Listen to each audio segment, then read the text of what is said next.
Hi, welcome to Chad's Silversmithing. Today it's time for a quick tip, and I thought I would talk about torch flames. So let's get started.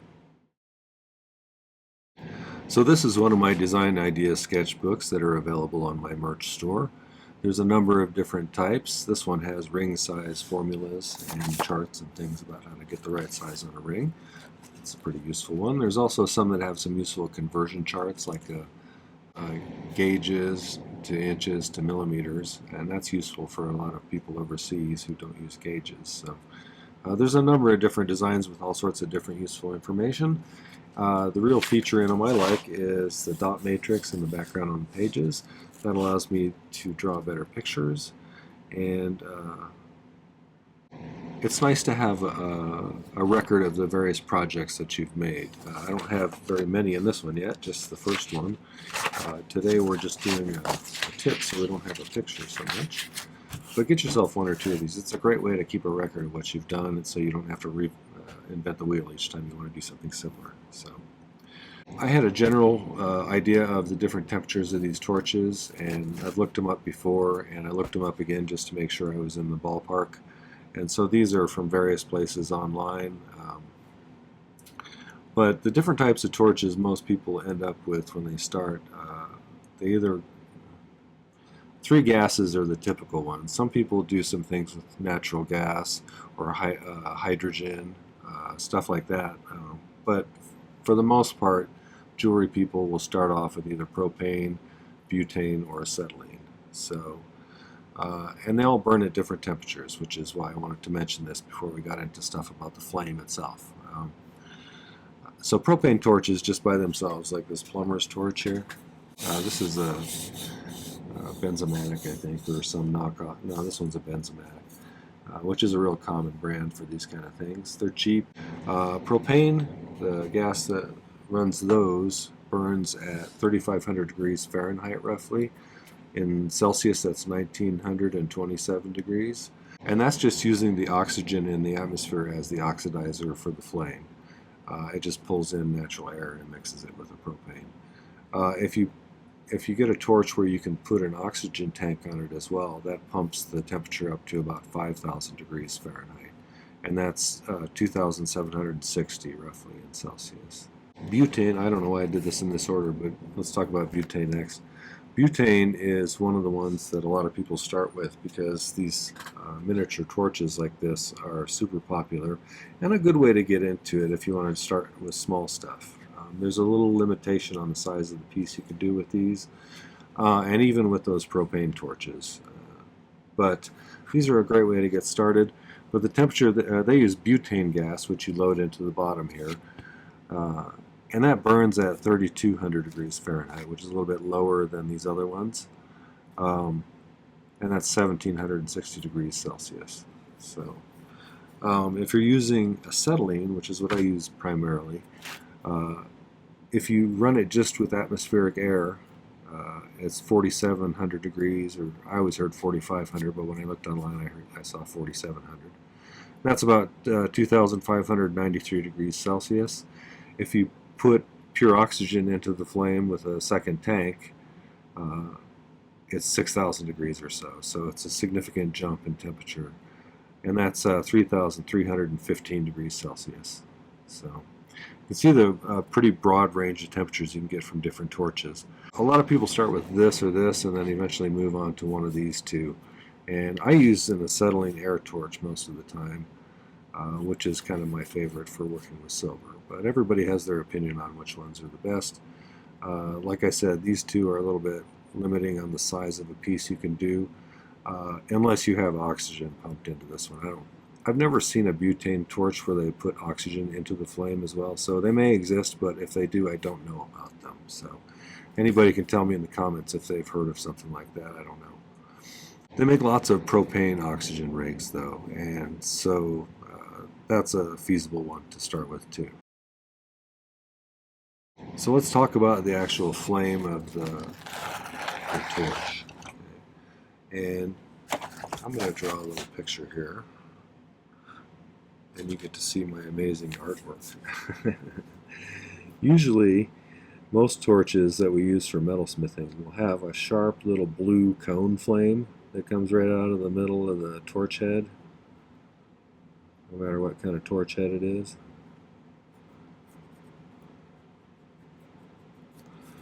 And then there's an outer kind of corona flame that's more diffuse, like this.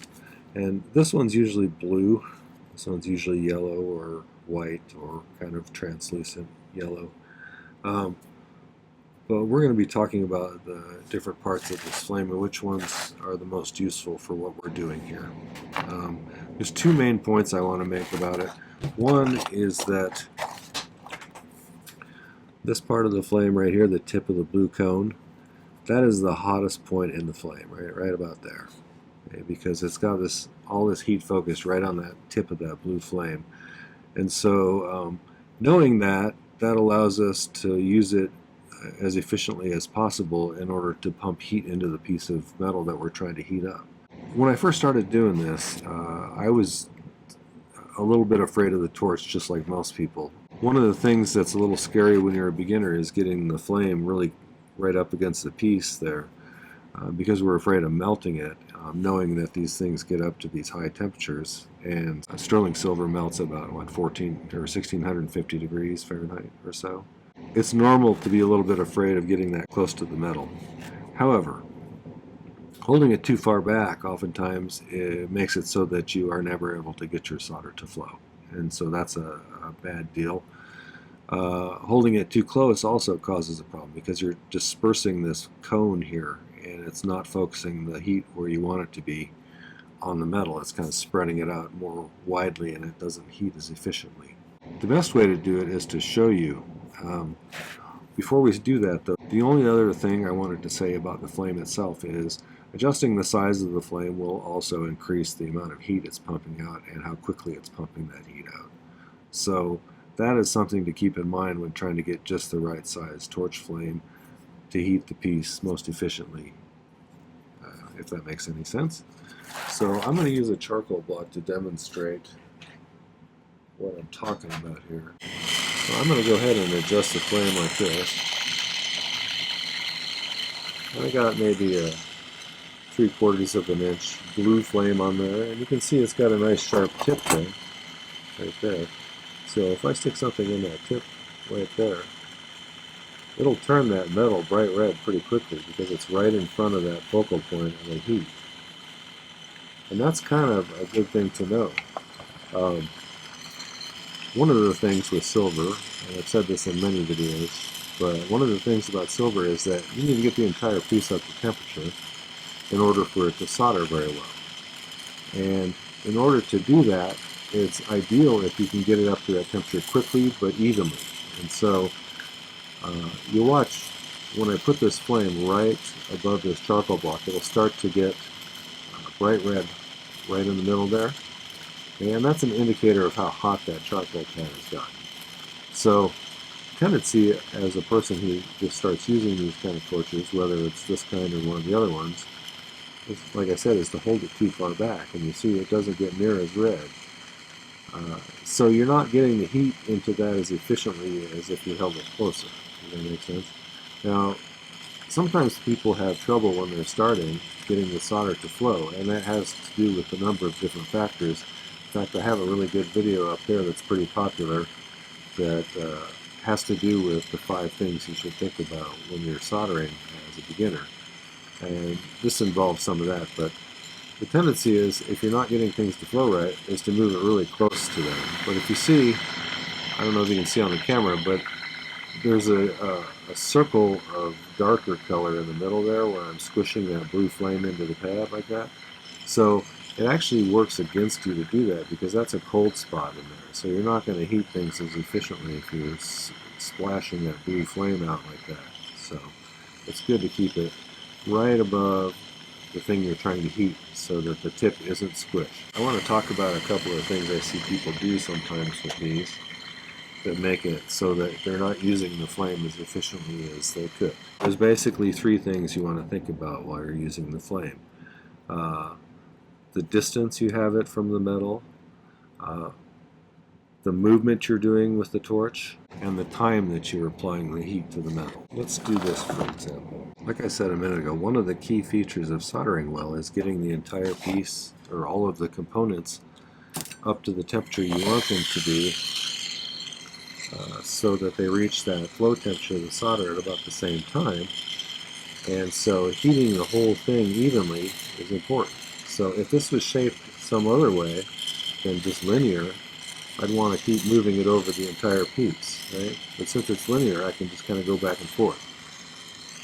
You do this a lot with ring bands and things, and with beginners I see them doing this. They go like, they're like sweeping way outside of it like this. So, and as they're doing it, they're making kind of an arc upwards.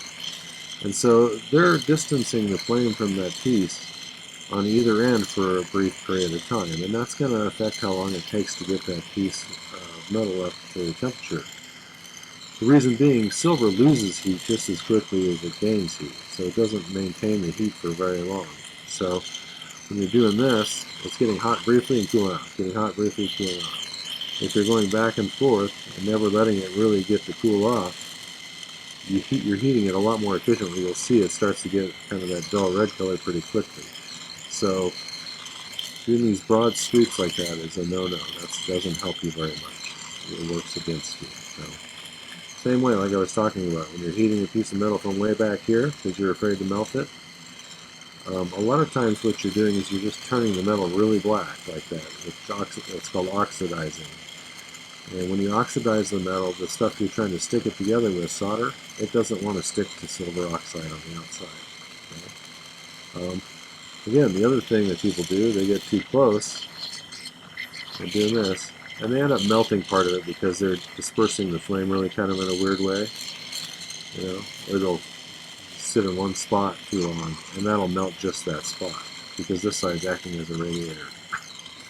So it takes some practice to play with that, but knowing which parts of the flame are the hottest is important to doing this. So if you want to heat this most efficiently, put the tip right above it and move it constantly while you're doing it. Okay?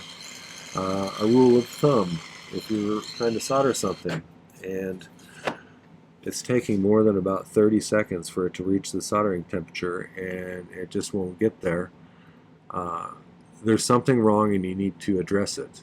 It's either you have the flame too far back and you're not getting it hot enough, you're heating it only on one portion of it and part of it's cooling off the rest of it, you have the torch too close to it, you're sweeping the torch back and forth like I was talking about. That's one of the common things people do, and then it never quite gets up to temperature. So that could be the factor. You're not moving your heat correctly. The other factor is maybe you just don't have your torch turned up high enough. And if you have a really, really soft flame or something like that, that's probably what's going on. So you need to turn it up a little bit. Okay, so with a little practice, you'll kind of start to figure out exactly the length of flame you need for which type of piece. Alright, so make sure to check out that video I told you about if you're a beginner. I think that's a really useful one, and I think that gives you some basic concepts about soldering that'll help in the long run get you more proficient more quickly. So let me know what you think. Tell me your tricks, your knowledge. I always love to hear things from people, and I hope this was helpful to you.